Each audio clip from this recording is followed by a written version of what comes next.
नमस्कार मित्रों, अच्छे होंगे इसी उम्मीद के साथ अगली क्लास शुरू करते हैं। हम आज बीएसटीसी के स्टूडेंट के लिए यहाँ पर अच्छी न्यूज़ लेकर आए हैं।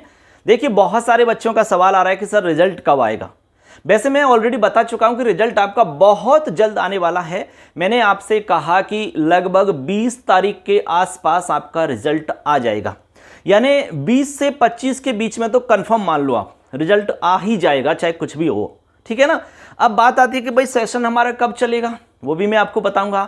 और सबसे ज़्यादा सवाल पूछा जा रहा है कि सर हम जब काउंसलिंग में जाएंगे तो हमारे पास कौन कौन से डॉक्यूमेंट्स होने चाहिए, ये हमें पता होना चाहिए। बहुत सारे विद्यार्थी हैं जो पहली बार ही इसमें जा रहे हैं, पहली बार एग्जाम दे रहे हैं, तो उनको डॉक्यूमेंट्स के बारे में जानना बहुत ज़रूरी है। डॉक्यूमेंट्स आपके पास कंप्लीट होने चाहिए।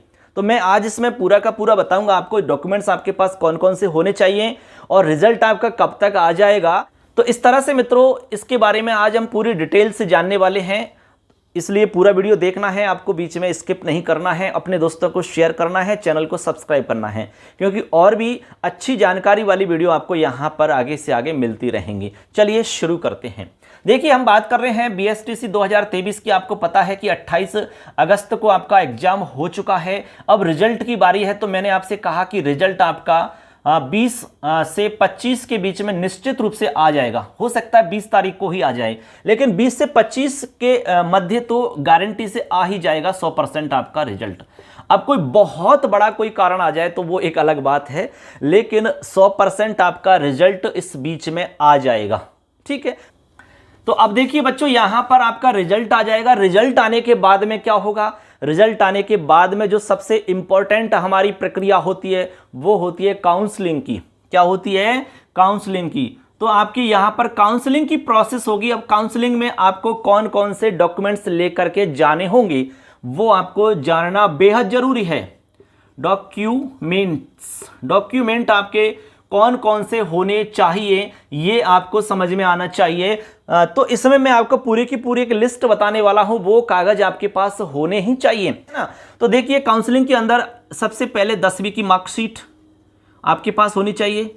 इसके बाद में 12वीं की मार्कशीट आपके पास होनी चाहिए। इसके बाद में बच्चों जाति प्रमाण पत्र आपके पास होना चाहिए। जाति प्रमाण पत्र याद रखना, जाति प्रमाण पत्र आपका लेटेस्ट होना चाहिए। जैसे यदि आप ओबीसी में आते हैं या फिर आप जैसे ईडब्ल्यूएस में आते हैं, यानी कि जिनको नया रिन्यू करवाना होता है। वैसे आपको पता है कि एससी एसटी वालों को रिन्यू करवाने की आवश्यकता नहीं होती, लेकिन जिनको रिन्यू की आवश्यकता होती है तो उनका लेटेस्ट होना चाहिए जाति प्रमाण पत्र। ठीक है ना। अब इसके बाद में आपके पास होना चाहिए मूल निवास। मूल निवास तो एक ही बार बनता है, आपने बनवा रखा होगा, तो मूल निवास आपके पास होना चाहिए। इसके अलावा आधार कार्ड आपके पास होना चाहिए बच्चों। आधार कार्ड आपके पास होना चाहिए। इसके बाद में आधार कार्ड के बाद में बीएसटीसी का जो फॉर्म था वो आपके पास होना चाहिए। बीएसटीसी का जो फॉर्म आपने भरा था उसकी प्रिंट आपके पास होनी चाहिए। तो इस तरह से आपने देखा कि यहाँ 6 डॉक्यूमेंट्स हमने बता दिए हैं। इसके अलावा और भी डॉक्यूमेंट्स आपके पास होने चाहिए। 2 डॉक्यूमेंट्स और हैं, तो मैं यहां लिख रहा हूं 7 नंबर पे प्रवेश पत्र आपके पास होना चाहिए, यानी कि एडमिट कार्ड। प्रवेश पत्र, एडमिट कार्ड आपके पास होना चाहिए। इसके अलावा आपके पास टीसी या सीसी। टीसी का मतलब आप जानते ही हैं, टीसी होती है ट्रांसफर सर्टिफिकेट, और सीसी का मतलब होता है कैरेक्टर सर्टिफिकेट यानी चरित्र प्रमाण पत्र। ठीक है। आपकी जो अंतिम संस्था है वहां से आपको ये दोनों चीजें प्राप्त हो जाती हैं। तो ये सारे के सारे डॉक्यूमेंट्स आपके पास होने चाहिए बच्चों। कब? काउंसलिंग के टाइम पर इनकी आवश्यकता होगी। जैसे ही आपका रिजल्ट आ जाएगा, रिजल्ट आने के बाद में आपको क्या रजिस्ट्रेशन करवाना होता है, पंजीयन करवाना होता है। पंजीयन आपका ऑनलाइन होता है। इसके बाद में आपको कॉलेज बतानी होती है कि आपकी चॉइस के हिसाब से कौन कौन सी कॉलेज हैं। उन्हीं कॉलेजों में से आपको कॉलेज अलॉट होती है। कॉलेज अलॉट होने के बाद में फिर आपको एडमिशन लेना होता है। कहाँ पर आपको कॉलेज मिलती है वो आपको एडमिशन उसमें लेना होता है, और उसके बाद में आपकी क्लासेज शुरू हो जाती हैं।